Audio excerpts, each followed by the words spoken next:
ये तो सभी जानते हैं कि खुद लर्ज़ी हराम है, लेकिन ये क्यों हराम है? किस लिए हराम की गई? इसका गुनाह कितना है? क्या इस गुनाह की माफ़ी मिल सकती है? क्या खुद लर्ज़ी करने वाले मर्द या औरत के हाथों में क़यामत के दिन हमल होगा? अगर कोई इसका आदी बन जाए तो ये आदत कैसे छोड़ी जा सकती है? सबसे पहले तो ये जान लिया जाए, मुफस्सिरीन ने खुद लर्ज़ी यानी हाथ से अपनी नफसानी ख्वाहिश को पूरा करने के अमल को इस आयत से हराम करार दिया है। फरमाने बारी ताला है, और जो अपनी शहवत की जगह को थामते हैं मगर अपनी औरतों पर या अपने हाथ के माल बांदियों पर, सो इन पर नहीं कुछ अल्साम।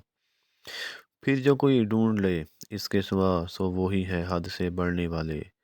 यानी जब मोमनों की सिर्फ ये बयान कर दी गई कि वो अपनी शर्मगाहों को अपनी बीवियों और लोनियों के सिवा कहीं इस्तेमाल नहीं करते, इससे इनके अलावा कहीं भी शर्मगाह का इस्तेमाल हराम होगा।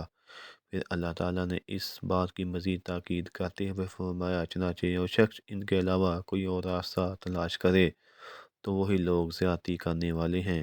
इसलिए हाथ से या किसी भी और तरीके से अपनी नफसानी ख्वाहिश पूरी करना हराम है।